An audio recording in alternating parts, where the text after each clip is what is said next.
여러분, 그가 살았답니다.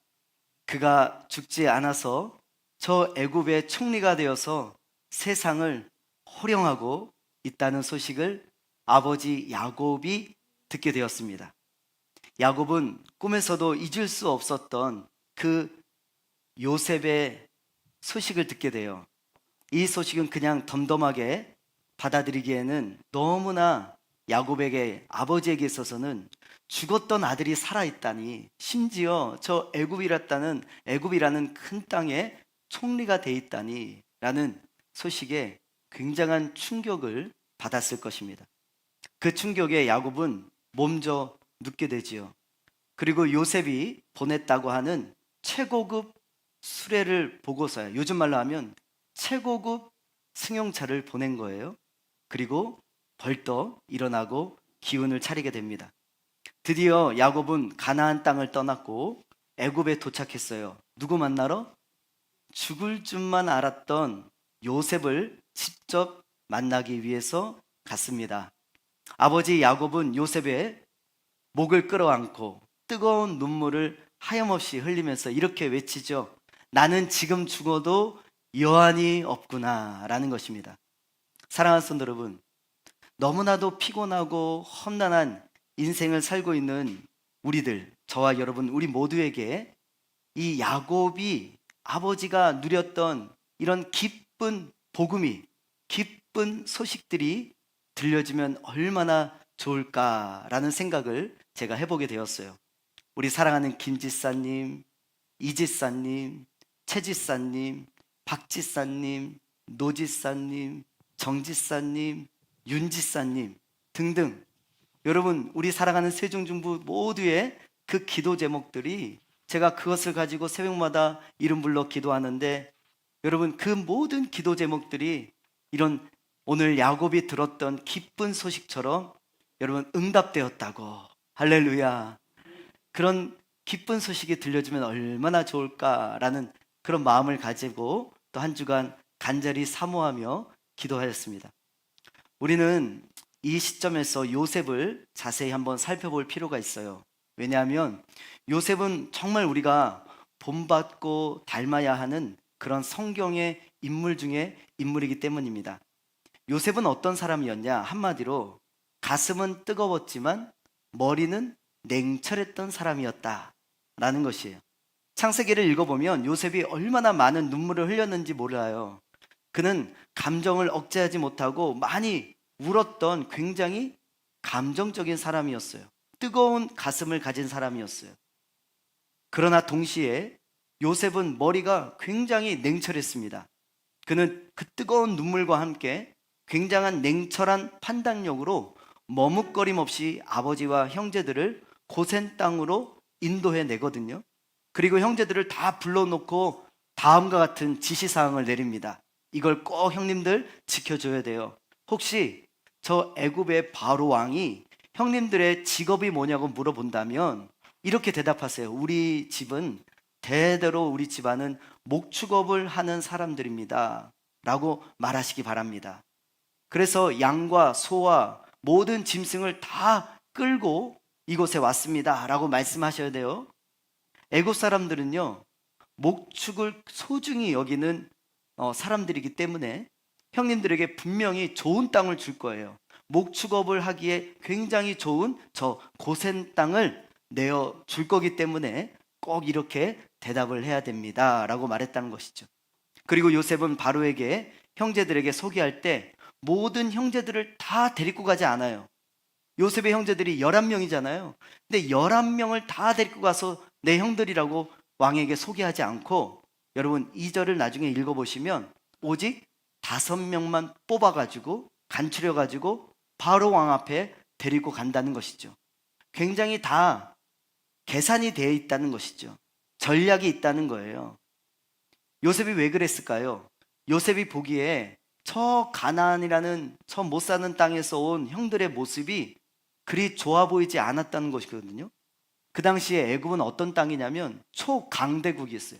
정치, 경제, 사회, 문화, 교육, 패션, 디자인 등등 모든 분야에 있어서 세계에서 가장 앞서 있는 선진국 중에 선진국이었어요. 그거에 비교해 볼 때 저 가나안 땅은 굉장히 낙후되어 있는 땅이고 심지어 흉년이기 때문에 먹고 살기도 어려운 형편 중에 이 야곱의 가족들은 여러분 아무리 꾸미고 꾸며도 아무리 얼굴 세수하고 머리 감고 옷 중에 가장 좋은 옷을 입어도 굉장히 촌스러울 수밖에 없었던 것이죠. 야곱은 그런 이유에서 애굽의 왕궁으로 형님들을 모셔가면서 왕에게 소개하는 그 자리에 여러분 5명만 뽑아서 그렇게 데리고 갔다.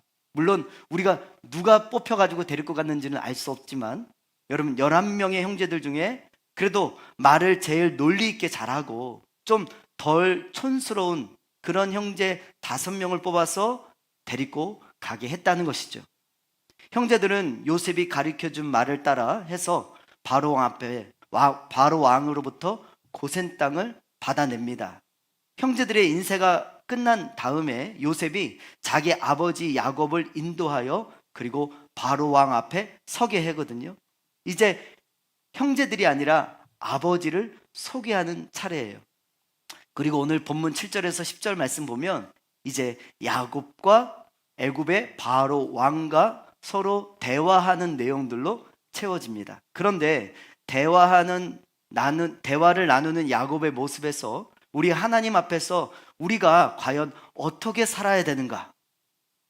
예수 그리스도를 믿는 교회를 다니는 성도로서, 크리스찬으로서, 크리스찬 학생으로서, 청년으로서, 또 우리 장년들로서 우리가 성도로서 과연 어떻게 살아야 되는가라는 굉장히 중요한 여러분 진리가 담겨져 있다는 것이죠.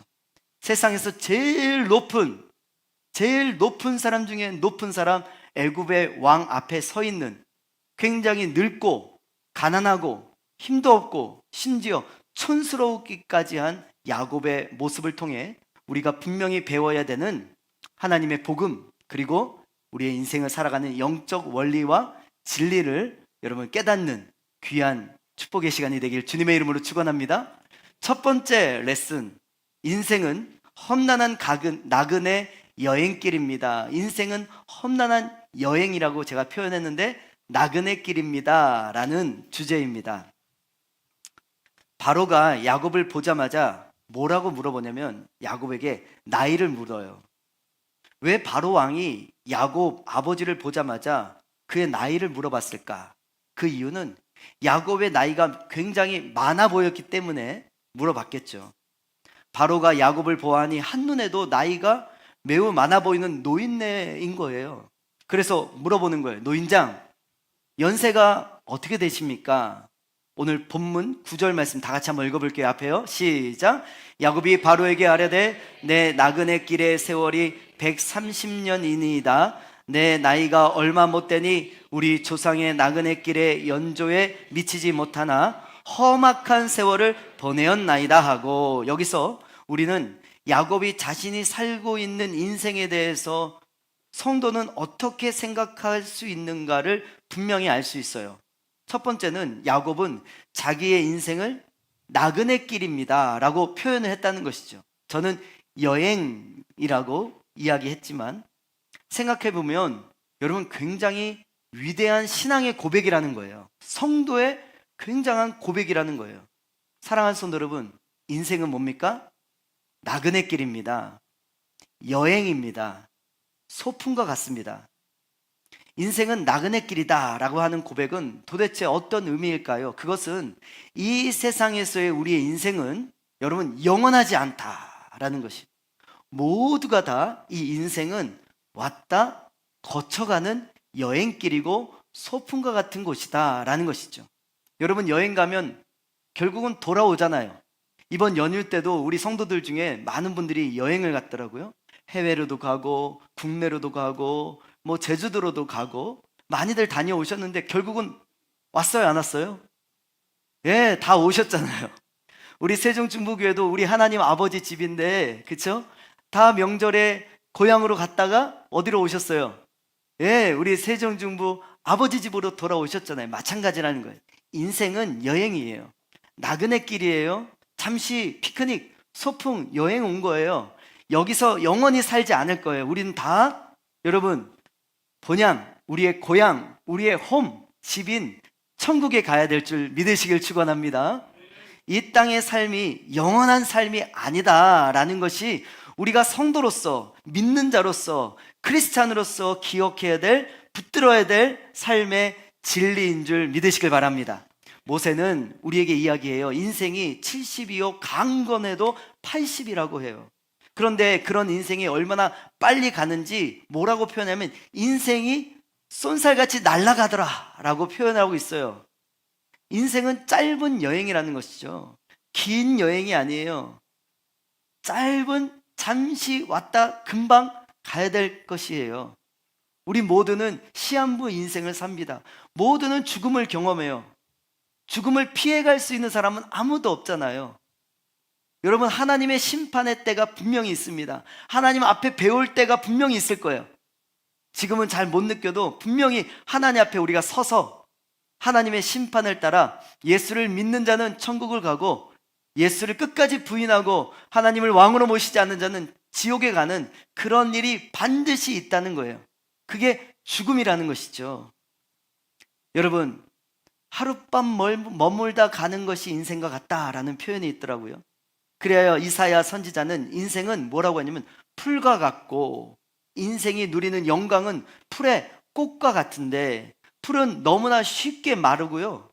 꽃은 너무나도 빨리 떨어지는 거 아시죠? 그게 바로 우리의 인생이다라는 것이에요. 야고보 사도는 야고보서에서 인생은 잠깐 보이다가 금세 사라지는 뭐와 같다? 안개와 같다라고 여러분 우리에게 강조하고 가르쳐 주고 계시는 것입니다. 그렇다면 우리의 인생이 나그네 길임을 고백하는 우리들은 도대체 그럼 목사님 어떻게 살아야 될까요? 히브리서 11장 16절 말씀 우리 다 같이 한번 읽어볼게요. 시작. 그들이 이제는 더 나은 본향을 사모하니 곧 하늘에 있는 것이나 이러므로 하나님이 그들의 하나님이라 일컬음 받으심을 부끄러워하지 아니하시고 그들을 위하여 한 성을 예비하셨느니라. 아멘. 네, 그렇습니다. 오늘 말씀은요, 여러분 어른들만 들어야 될 말씀이 아니고 주일학교 친구들 어린아이일수록 여러분 꼭 들어야 될, 또 기억해야 될, 알아야 될 진리인 줄 믿습니다. 우리는 더 나은 본향, 저 천국, 하나님이 영원히 우리와 함께 하시는 저 천국, 하늘에 있는 우리가 영원히 거할 여러분 본향, 고향이, 집이 있다는 것을 기억하고 그것을 여러분 가도 되고 안 가도 되가 아니라 정말 가고 싶다, 기다려진다, 이렇게 사모하라고 이야기하고 있어요. 그리고 저곳을 하늘 소망을 가지고 천국을 소망하며 장차 우리가 영원히 거할 그 본향을 여러분 바라보면서 오늘을 살아가라고, 오늘을 여행하라고, 오늘을 소풍을 즐기라고 이야기하는 것이에요. 그럼에도 불구하고 우리 모두는 이제 곧 죽는다라고 하는 생각을 잘 하지 못하고 살 때가 많습니다. 마치 이 대한민국에서, 이 세종시 아니면 대전에서 여러분 우리가 영원히 젊게 싱싱하고 팔팔하게 이렇게 영원히 살 것처럼 여러분 살 때가 많이 있다는 것이죠. 이곳에서 천년 만년 살 수 있는 것처럼 그런 착각을 가지고 살아가는 경우가 얼마나 우리가 많이 있느냐라는 거예요. 그래서 우리는 이 땅에서 굉장히 많은 욕심을 부리며 삽니다.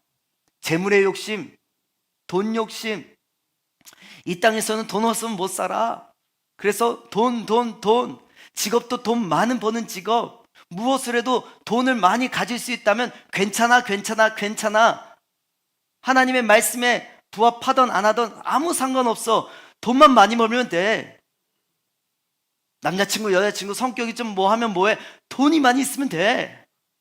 직업도 공부도 돈만 많이 벌 수 있는 직업을 위해서 학교 가고 공부하고 그러면 장땡이지. 이런 시대가, 이런 삶을 우리가 살 수 있다는 거예요. 뭘 까먹으면?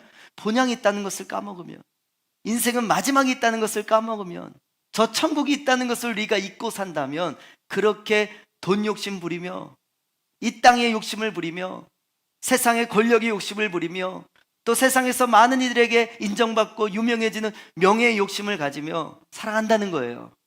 더 많은 것을 얻기 위하여 얼마나 우리가 바쁘게 삽니까? 한 푼 더 벌기 위해서 얼마나 더 여러분 열심히 치열하게 삽니까? 우리는 할 수만 있다면 더 많이 모으는 게, 저축하는 게, 아니 재투자해가지고 더 많이 버는 게 상책이다. 그런 생각을 하면서 이제 곧 떠나가야 될 더 나은 나그네 길에서 그토록 바득바득 안달하면서 그렇게 소유하려고 노력하며 살아가고 있는 줄 모른다는 것이죠.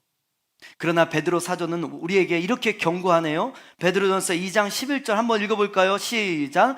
사랑하는 자들아, 거류민과 나그네 같은 너희를 나그네 같은 너희라고 하잖아요. 여행자인 여러분들, 성도들이여, 다 같이 계속해서 시작. 영혼을 거슬러 싸우는 육체의 정욕을 제어하라. 욕심 부리지 말아라 라는 거예요. 세상이 전부있냐? 세상에 너무 심취돼서 세상의 쾌락과 즐거움에 너무 빠져서 살지 말고 정신 차려야 된다. 안 그러면 너네 영혼이 망한다.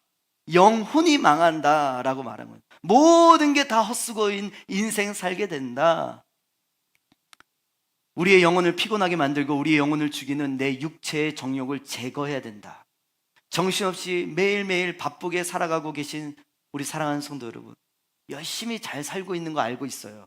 그런데 기억해야 될 건 인생이란 너무나 많이 들어봤겠지만 속도가 아니라 방향이다. 정말 열심히 뛰고 또 뛰었는데 여러분 마지막 종착지가 전혀 예상하지 못한 절망, 어둠, 우울, 실패, 지옥이 될 수 있다는 것을 기억하시길 축원합니다. 또한 인생이란 성취가 아니라 가치이고 의미이다라는 것입니다. 내가 더 많은 것을 성취하는 것이 여러분 다가 아니라는 거예요. 성취도 하셔야죠. 여러분 어떤 목표를 이루셔야죠.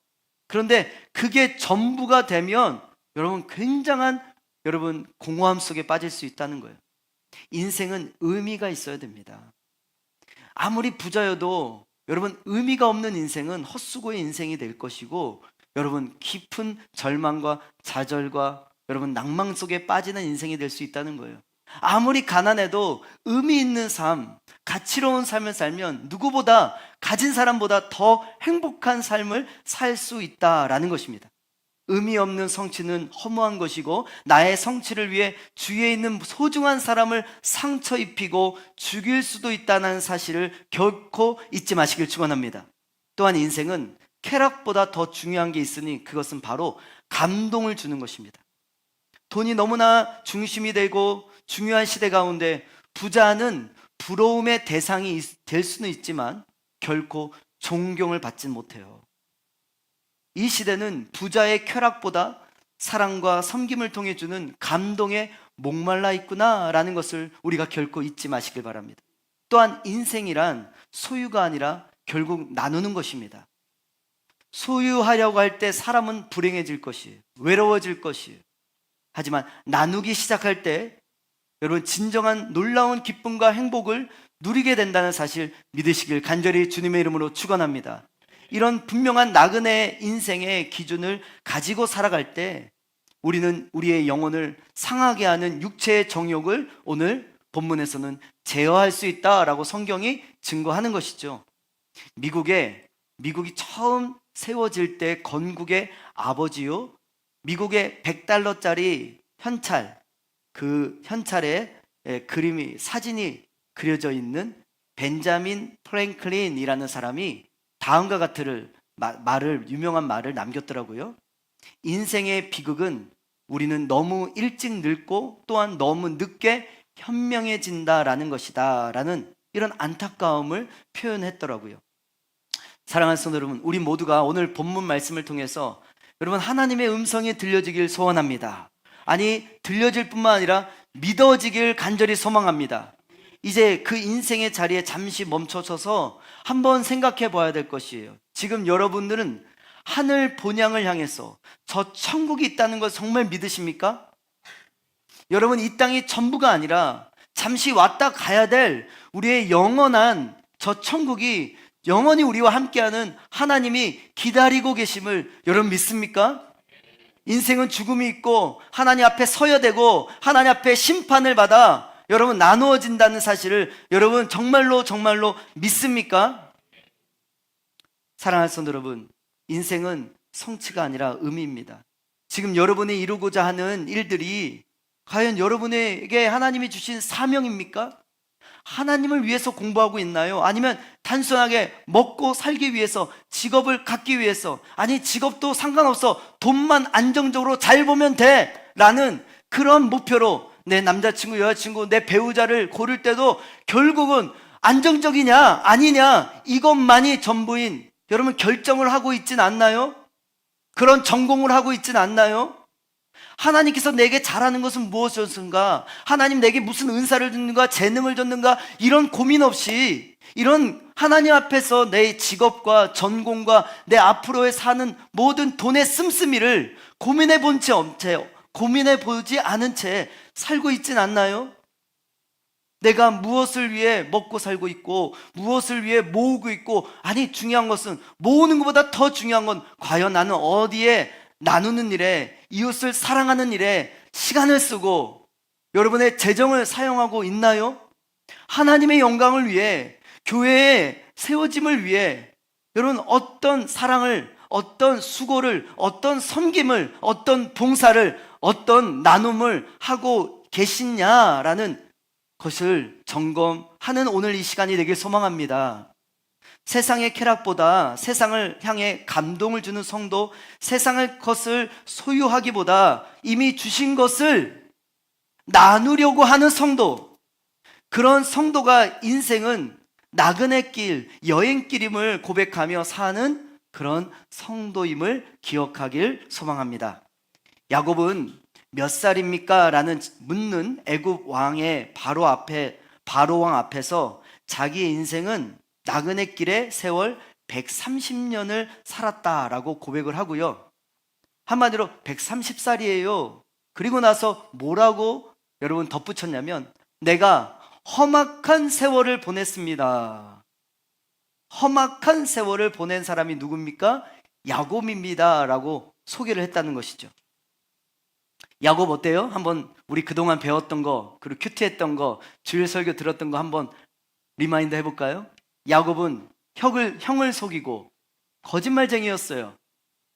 아버지를 속이고 빼앗은 그 장자의 축복권, 그러나 그 사건으로 인해서 그는 고향집을 떠나야 됐고 도망쳐 나올 수밖에 없었어요.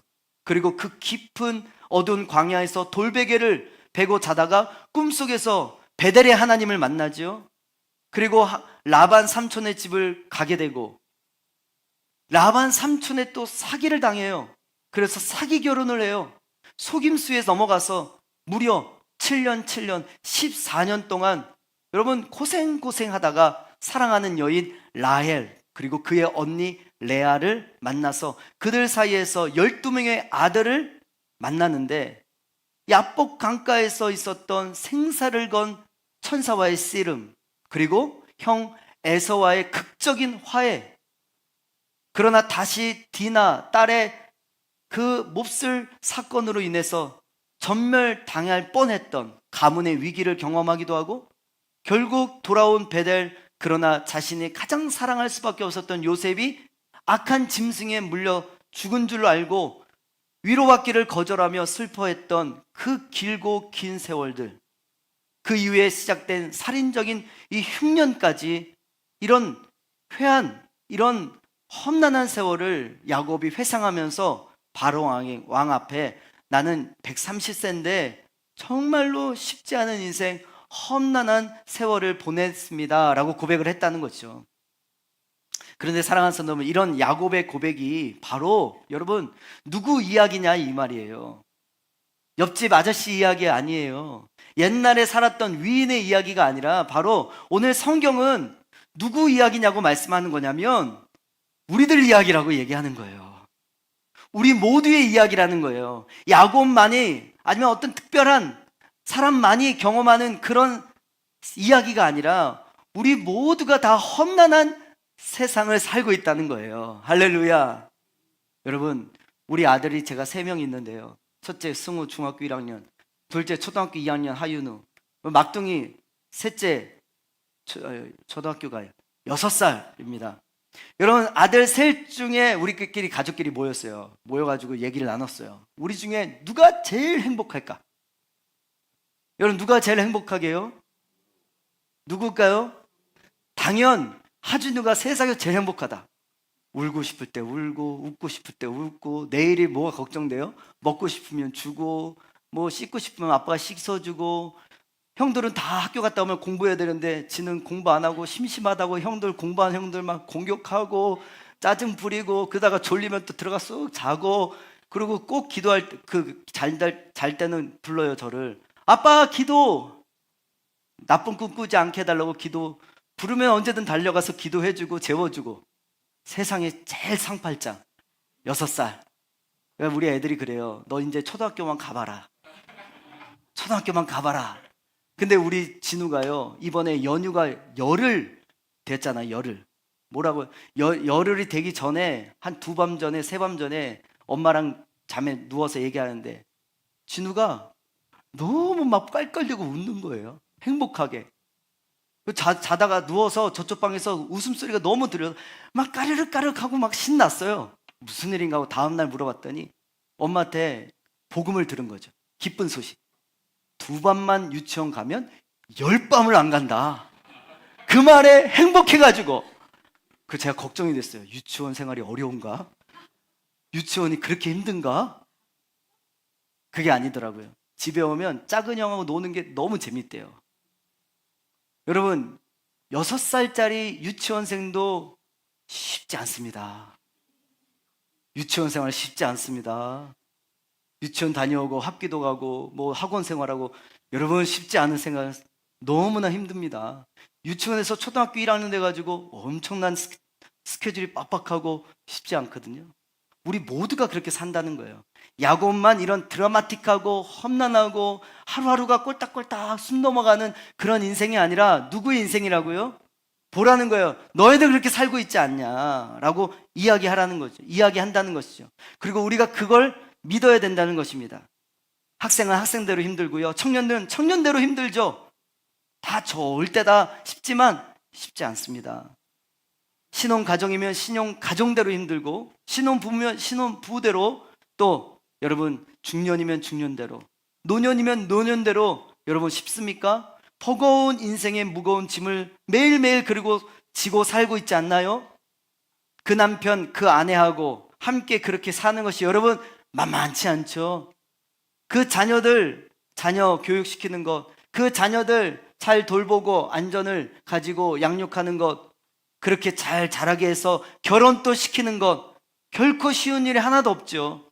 재정적인 압박도 결코 만만치 않을 겁니다. 시댁과 친정과의 관계가 버겁기도 합니다. 일터에서, 어떤 공동체에서, 심지어는 교회에서 얼마나 많은 상처와 공격과 또 오해를 우리가 받고 있습니까? 그런 와중에 가끔 아프기도 해요. 그리고 우리 모두는 하루도 빼놓지 않고 매일매일 그렇게 살아가고 있다는 것입니다. 우리 모두는 험난한 세월을 보내고 있다라는 것을 우리가 꼭 기억할 수 있는 저와 여러분 되길 소망합니다. 사랑하는 성도 여러분, 혹시 가끔 이런 생각 해본 적 없나요? 나만 힘든 것 같아. 나만 힘든 것 같아. 그러면 다 뭐라고 생각했냐면 남들은 다 행복한 것 같아. 남들은 다 괜찮은 것 같아. 제가 파티엔 우리 카페를 가거든요. 가끔 가보면 우리 민세진 집사님, 민유경 권사님도 만나서 커피도 마시면서 봐요. 그럼 카페에 오신 분들 보면 카페가 이쁘잖아요. 막 밖에 잔디밭에 날씨도 좋고 문도 열어놓고, 그리고 그 온 사람들이 되게 핫한 사람들만 오나 봐요. 되게 옷도 잘 입고 꾸미고 와가지고 커피 한 잔 딱 시켜놓고 이렇게 선선한 바람 부는 가을날에 앉아있으면 다들 그렇게 행복해 보여. 그 민유경 권사님이 저한테 그러더라고요. 목사님, 남들은 다 저렇게 행복해 보이는데 우리는 왜 이렇죠? 그게 정답이에요. 그게 인생이더라고요. 나만 힘들어 보이고, 나만 절망돼 보이고, 남들은 다 행복해 보이고 괜찮은 것 같고. 그러다가 기도 제목, 오늘도 예배 전도회 모임 때 기도 제목 나눠보세요. 나만 그런 게 아니네. 나보다 더한 사람은 더 많네. 권사님도 그런 기도 제목이 있어요? 집사님도 그렇게, 나는 무슨 걱정이 있어요? 남편이 돈도 잘 받아가지고 애들도 공부를 그렇게 잘하는데 무슨 기도 제목이 있어요? 아니요. 나보다 더한 고통 가운데 있네요 라는 것을 깨닫게 된단 말이죠. 우리 모두가 인생은 험난한 길이, 나그네 길임을 깨달아 우리는 늘 그래서 지금보다 나중에 가게 될 저 천국 본향을 바라봐야 될 줄 믿습니다. 주님과 동행하며 어려운 중에도 승리케 하시는 우리 주 예수 그리스도의 은혜를 풍성히 누리는 주님의 백성들이 저와 여러분 다 되길 간절히 주님의 이름으로 축원합니다. 우리 장년들에게 한번 질문하겠습니다. 지금까지의 삶을 돌아볼 때 여러분 무엇이 가장 힘들고 험한 세월이었습니까? 그 가운데 하나님이 함께 하심을 경험한 적 있나요? 그리고 한번 결단해 보세요. 앞으로 남은 인생은 더 이상 이 세상이 전부인 양 여러분 뿌리 내리지 않고 저 본향을 바라보며 매일매일 하늘 소망 가지고 여러분 믿음으로 살겠다라고 오늘 결단하시길 축원합니다. 아니 매일매일 결단하시길 축원합니다. 우리 청년들에게 질문해 볼까요? 청년의 때에 가장 크게 붙잡고 싶은 것이 뭐예요? 그것이 영원한 본향을 향하는 길과 어떤 연결이 돼 있나요? 여러분 청년들 결단해 보기 바라요. 나그네 길을 인식하며 내가 여행자임을 기억하며 세상 욕심보다 돈보다 여러분 하나님을 위해 하나님 나라를 위해 여러분 방향을 세울 수 있는 우리 청년들 되길 원합니다. 마지막 주일학교 친구들 질문합니다. 우리는 잠깐 세상에 왔다가 하나님 나라로 가는 여러분 천국 가야 되는 여행자임을 우리 주일학교 친구들 믿습니까? 결단해 보길 바래요. 공부와 놀이 속에서도 하나님 나라를 항상 기억하며 살아가는 우리 주일학교 친구들 되길 간절히 주님의 이름으로 축원합니다. 마지막으로 이제 두 번째 우리가 붙들어야 될 성도의 삶은 나그네 길에서 우리는 축복하는 자로 살아야 합니다. 저를 한번 따라 볼까요? 축복하는 자로 살아갑시다. 오늘 본문 7절 말씀 다 같이 읽어볼게요. 한 목소리로 시작. 요셉이 자기 아버지 야곱을 인도하여 바로 앞에 서게 하니 야곱이 바로에게 뭐 한다고요? 뭐 한다고요? 축복하네. 할렐루야. 여러분 이 장면이 얼마나 웃긴 장면인 줄 아세요? 지금 바로가 누구라고요? 세계에서 초강대국의 가장 높은 사람인 넘버원 이런 사람이에요. 웬만한 사람은 바로 얼굴 제대로 쳐다볼 수가 없어요. 반면에 야곱은 누굽니까? 애굽으로 얻어먹으러 온 사람이에요. 얻어먹으러 온 사람이 뭐 한다고요? 축복한다고요. 여러분 바로와 비교해 보면 야곱은 가난한 촌뜨기입니다. 촌스럽고 초라한 늙은 힘이 없는 노인네입니다. 만약 바로가 야곱을 축복했다면 말이 되지요. 문제가 되지 않을 거예요. 그런데 지금 야곱이 바로를 축복하고 있다는 사실 굉장히 이해가 안 되고 납득이 안 되는 말이죠. 낮은 자가 높은 자에게부터 축복을 받아야지요. 그런데 야곱은 세상에서 제일 높은 애굽 왕 바로에게 자기가 오히려 축복하고 있는 거예요. 그 이유는 실제로 야곱이 애굽의 왕 바로보다 높은 자였기 때문인 줄 믿으시길 바랍니다. 사랑하는 성도 여러분, 우리가 누군 줄 알아요? 아까 이야기했잖아요. 찬양에 십자가에서 죄인이었던 내가 하나님의 왕자로 바뀌었어요. 우리의 신분이 어떻다고요? 여러분의 신분은 얼마짜리입니까? 여러분의 신분이 얼마짜리예요? 어떤 동네에 사느냐, 어떤 아파트에 사느냐, 얼마의 연봉을 받았느냐, 어떤 높은 장관이나 높은 자리 해본 적 있느냐? 여러분 그게 우리의 신분이 아니라고요. 우리의 수준은 여러분 저 하늘 보좌에 올려져 있어요. 할렐루야. 하나님의 존귀한 아들이고 딸인 줄 믿으시기 바랍니다. 근데 우리 하나님이 누구냐면 그냥 우리 육신의 아버지 정도가 아니라 옆집 아저씨 정도가 아니라 여러분 온 세상의 왕이시라고요. 온 만물을 창조하시고 지금도 주관하고 다스리시는 왕 중의 왕이신 하나님이 나의 아버지시라고요. 내가 그러한 신분으로 올라서게 된 겁니다. 예수 그리스도의 십자가 위에서. 할렐루야. 믿으시길 바랍니다. 그러니 내가 돈이 없어도 사람들 앞에 비굴해질 이유가 없는 거죠. 쫄 이유가 없는 거죠. 높은 사람들 앞에 굿신굿신 할 이유가 없는 거죠. 돈이 없다고 불행하다고요? 가진 게 없다고 여러분 낙심한다고요? 여러분 배운 게 없다고 쫀다고요? 그럴 이유가 없는 것입니다. 우리의 시민권은 여러분 하늘 시민권이고 이 세상의 그 누구보다도 높은 자인 것입니다. 할렐루야. 여러분 지금 바로가 있고 야곱이 있지만 누가 더 높다고요? 야곱이 높다고요. 세상적으로 볼 때는 바로가 높죠. 그런데 영적으로 보면 야곱은 천국 가는 사람이고 바로는 지옥 가는 사람이잖아요. 그럼 당연히 천국 가는 사람이 지옥 가는 사람 끄집어내야죠. 축복해줘야죠. 도와줘야죠. 할렐루야. 그게 여러분 이 성경적인 세계관과 이 성경의 진리를 믿는 자의 자신감인 줄, 그리고 우리의 삶이 되어야 되는 줄 믿으시길 주님의 이름으로 축원합니다. 세상은 우리를 위해 기도 안 해요. 근데 우리는 세상을 위해 기도한다 이 말입니다. 할렐루야. 예수 안 믿는 사람들을 우린 기도하죠. 축복하는 것입니다. 그게 민수기서 6장 24절에서 27절 제가 읽어드릴게요. 앞에 보세요. 여호와는 모세에게 말씀하여 이르시되 아론과 그의 아들들에게 말하여 이르기를 너희는 이스라엘 자손을 위하여 이렇게 축복하라. 이르되 여호와는 내게 복을 주시고 너를 지키시기를 원하며 여호와는 그의 얼굴을 내게 주사 은혜 베푸시기를 원하며 여호와는 그의 얼굴을 내게로 향하여 주사 평강 주시기를 원하노라 할지니라 하라. 아멘. 다시 한번 하겠는데 여러분 중간중간에 아멘을 좀 해보세요. 여호와는 내게 복을 주시고 너를 지키시기를 원하며 여호와는 그의 얼굴을 내게 주사 은혜 베푸시기를 원하며 여호와는 그 얼굴을 내게로 향하여 주사 평강 주시기를 원하노라. 아멘 아멘.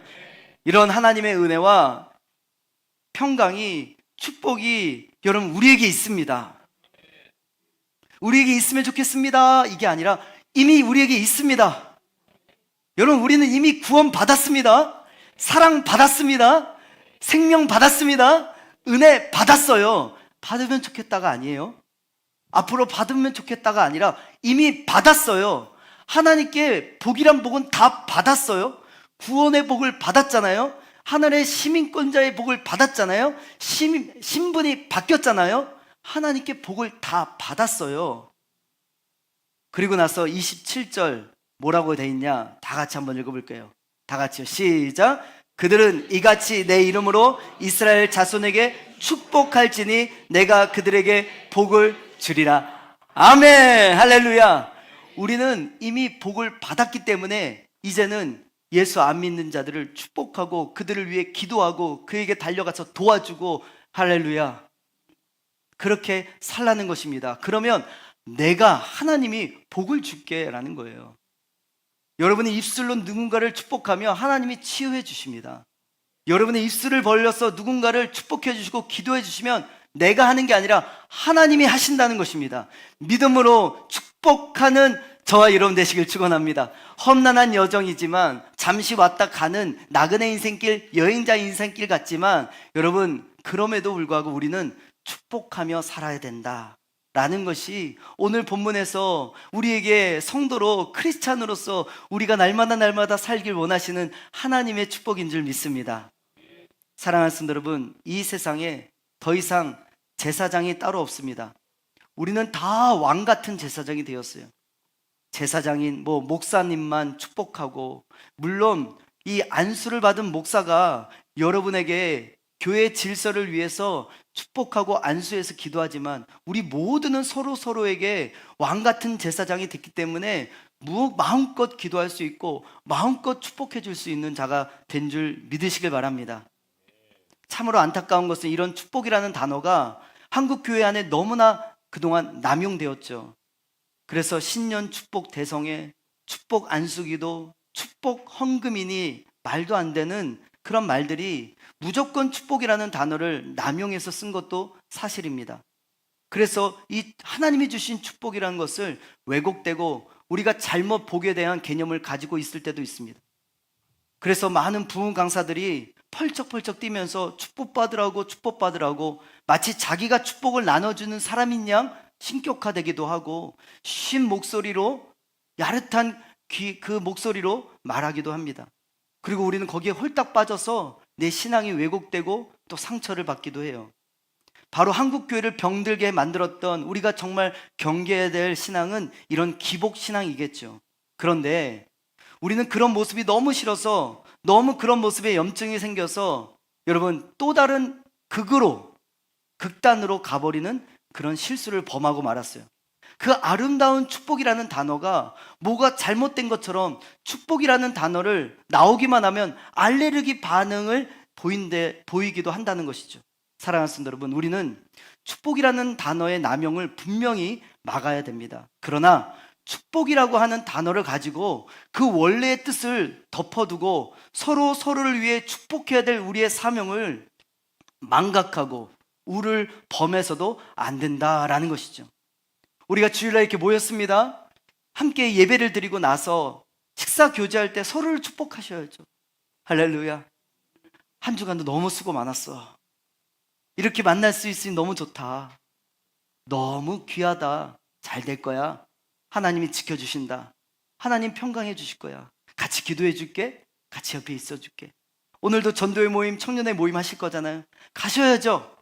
가셔서 내 기도의 제목을 나눠주시고 누군가의 기도 제목을 들어주시며 뭐 하셔야 됩니까? 서로 기도로 축복해 주셔야죠. 할렐루야. 여러분, 오늘 야곱은 비록 세상의 관점에서 초라하고 낮은 신분이었지만 하늘에 속한 사람으로서 여러분 기라성 같은 바로 앞에서 축복을 해요. 10절의 말씀 보니까 야곱이 바로에게 축복하고 그 앞에 나오니라 라고 얘기하고요. 7절에도 보면 야곱이 바로에게 들어가면서 축복을 했다라고 증거하고 있거든요. 이제 10절에서는 바로에게서부터 나오면서 바로를 다시 한번 축복하는 야곱의 모습을 묘사합니다. 이 짧은 구절에 굉장히 축복이라는 단어와 축복하는 모습이 자주 등장하고 있잖아요. 그만큼 야곱의 삶에는 축복이라는 게 배어 있었던 것이죠. 할렐루야. 여러분, 누군가를 칭찬을 못하고 누군가에게 고맙습니다, 감사합니다 못하는 건 훈련이 안 된 거예요. 그리스도인이라면, 건강한 그리스도인이라면 사랑합니다, 축복합니다, 고맙습니다, 감사합니다, 용기 내세요, 힘을 내세요, 같이 기도할게요. 이게 너무 자연스럽게 나와야 되는 거예요. 이게 그리스도인의 문화라는 것입니다. 야곱의 문화, 이스라엘의 문화는 그랬다는 것이에요. 자연스러웠던 거예요. 그 할아버지가, 그 철저한 분이 그 왕 같은 그 바로 왕에게 축복을 하잖아요. 이거는 습관적으로 나온 거죠. 평소에 신앙이 그 앞에서 발휘가 되는 것이죠. 믿으시길 바랍니다. 잘 안 되는 분이 있다면 연습하셔야 됩니다. 훈련하셔야 됩니다. 특별히 믿음으로 선포하셔야 됩니다. 부부끼리 많이 축복하십시오. 할렐루야. 자녀들 많이 축복해 주십시오. 교회에서 특별히 우리 주일학교 선생님들, 우리 아이들 많이 축복해 주십시오. 또 전도회에서 모여서 서로 축복해 주십시오. 서로 응원해 주십시오. 그리고 같이 기도해 주시길 바라겠습니다. 사랑하는 성도들, 말씀을 좀 길어져서 마무리하겠습니다. 사무엘하 6장 18절에도 다윗이 번제와 화목제를 드리기를 마치고 만군의 여호와 이름으로 백성에게 축복했다라고 나와요. 그리고 오늘 본문의 20절에도 이렇게 나와요. 사무엘하 6장 20절에도 다윗이 자기의 가족에게 축복하러 돌아오매라고 나와요. 이 말은 뭐냐면, 여러분, 이스라엘의 문화는, 기독교인 우리 크리스찬의 문화는 축복하는 문화라는 것이에요. 서로에게 축복하고 칭찬하고 격려하고 위로하며 서로를 함께 축복하는 모임이 되어야 할 줄 믿습니다. 사랑하는 성도, 우리가 만약에 집으로 돌아갈 때 피곤하고 짜증해서 충만해서 돌아가는 것이 아니라 나는 지금 내 가족들을 축복하러 간다 라고 여러분 퇴근길에 결단하시길 바랍니다. 할렐루야. 저도 그럴 때가 많아요. 교회에서 일을 많이 하고 집으로 돌아가면 이제 쉬러 가자 이럴 때가 많아요. 근데 쉴 수 있나요? 아들 셋 있는데 안 됩니다. 안 돼요. 근데 마음을 고쳐먹기로 했어요. 나는 이제 집에 축복하러 간다. 내 아내 축복하러 간다. 여러분, 직장 갈 때도 나는 이제 직장 가서 축복하러 간다. 교회 올 때도 나는 축복하러 간다. 할렐루야. 귀하게 피할 수 없으면 즐기는 겁니다. 할렐루야. 그런 마음으로 우리가 살아가야 되는 것이죠. 사랑하는 성도 여러분, 축복은 말로 하는 것입니다. 몸으로도 하는 것이죠. 우리 아내는 제게 가장 사랑을 느낄 때가 언제냐면 빨래 해줄 때다. 빨래를 개줄 때다. 분리수거 해줄 때다. 설거지 해줄 때다. 되도록이면 밥도 알아서 먹어줄 때다. 그러더라고요. 백날 말로 해도 안 되더라고요. 행동해야 되는구나. 실천해야 되는구나. 요즘은 저희 아내가 오늘도 아침에 많이 사람 됐다. 많이 사람 됐다. 칭찬해 주더라고요. 저는 그게 굉장한 칭찬입니다. 내가 변하고 있다는 뜻이잖아요. 우리는 성장해야 됩니다. 변해야 됩니다. 말로 마음껏 응원하고 축복을 연습하십시오.